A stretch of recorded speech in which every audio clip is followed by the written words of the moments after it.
Pernah tak anda tengok dalam satu krisis yang sama ada pemimpin yang nampak tenang je macam kapten kapal yang tengah hadap laut bergelora. Tapi ada juga yang panik macam kapal dah nak karam. Apa bezanya kan?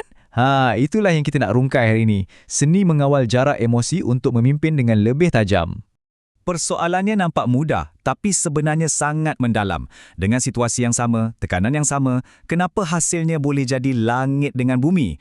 Adakah sesetengah orang ni memang dilahirkan dengan jin ketenangan atau ada rahsia lain di sebaliknya? Nah, inilah dia kuncinya. Sebenarnya, ia bukan sangat pasal apa yang berlaku kat luar sana, tapi ia tentang apa yang berlaku di dalam minda kita. Kuasa sebenar tu terletak pada cara kita pilih untuk berdiri dalam sesebuah pengalaman. Sama ada kita nak terjun terus ke tengah-tengahnya atau kita pilih untuk jadi pemerhati. Okey, jadi macam mana kita nak kawal posisi dalaman kita ni? Ada satu konsep menarik dari NLP at Work yang bagi kita satu peta yang jelas. Ia pecahkan kepada dua kedudukan mental yang utama. Dua posisi ni kita panggil bersekutu dan terpisah. Cuba bayangkan macam ni. Bersekutu tu ialah bila anda terjun terus masuk kolam. Anda rasa sejuk air tu, anda rasa setiap percikan kena kat muka. Terpisah pula bila anda jadi macam pengawal pantai, memerhati kolam yang sama dari menara yang tinggi. Pemandangan sama, tapi perspektif sangat berbeza. Jom kita bedah siasat sikit dua-dua posisi ni.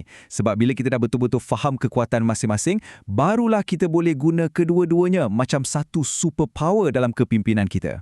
Posisi bersekutu ni ialah bila anda betul-betul berada di tengah padang permainan. Anda boleh rasa debaran jantung, anda boleh dengar sorakan penonton, anda nampak semua benda melalui mata anda sendiri. Anda bukan setakat tahu pasal permainan tu, anda sedang bermain permainan tu. Apa yang best pasal keadaan ni? Ia macam sumber tenaga. Perasaan inilah yang bakar semangat kita untuk kejar matlamat. Dan yang lagi penting, ia membolehkan kita untuk betul-betul rasa apa yang pasukan kita rasa. Inilah dia empati yang tulen, bukan sekadar simpati dari jauh. Okey, sekarang bayangkan pula anda boleh tekan butang pause, terapung keluar dari badan anda sendiri dan tonton diri anda dalam situasi yang sama tu dari jauh. Macam tengah tengok wayang, anda nampak diri anda, orang sekeliling dan keseluruhan cerita. Anda kini seorang pemerhati. Dari perspektif seorang pemerhati inilah, emosi yang tadi berkecamuk tu tiba-tiba jadi lebih senyap. Anda boleh nampak corak yang sebelum ni anda terlepas pandang dan anda boleh buat pilihan berdasarkan data dan logik, bukan sebab panik. Inilah mod ketua juruterbang masa kecemasan. Tenang, fokus dan sangat strategik. Jadi, mana satu yang lebih bagus? Nak jadi pemain sepenuh masa atau nak jadi pemerhati dari jauh? Jawapannya ialah, seorang pemimpin yang bijak bukan pilih satu, tapi dia pandai menari di antara kedua-duanya. Inilah intipatinya. Kita gunakan posisi bersekutu untuk faham denyut nadi pasukan, untuk betul-betul merasai impak sesuatu keputusan. Lepas tu, kita beralih ke posisi terpisah untuk nilai semua pilihan dengan kepala yang dingin. Guna hati untuk berhubung, guna kepala untuk susun strategi. Prosesnya sebenarnya simple je, tapi sangat berkesan. Pertama, masuk dan hayati situasi. Dengar betul-betul, rasa betul-betul. Kedua, ambil satu langkah ke belakang secara mental. Tengok gambaran besar.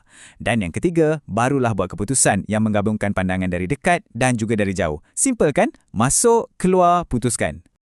Pada akhirnya, apa yang kita dah bincangkan hari ini memberikan kita satu kuasa yang sangat besar, iaitu kuasa untuk memilih tindak balas emosi kita sendiri. Pegang betul-betul kata-kata ni. Anda mungkin tak boleh kawal ribut di luar, tapi anda sentiasa boleh kawal siapa yang pegang kemudi di dalam. Dengan hanya menukar posisi mental anda dari bersekutu ke terpisah atau sebaliknya, anda boleh ubah keseluruhan keadaan emosi anda dalam sekelip mata. Jadi, saya tinggalkan anda dengan soalan keramat ni. Ia bukan sekadar bertanya kalau anda faham konsep ni, tapi adakah anda betul-betul faham macam mana nak gunakan kawalan ni bila keadaan jadi genting? Faham ke faham?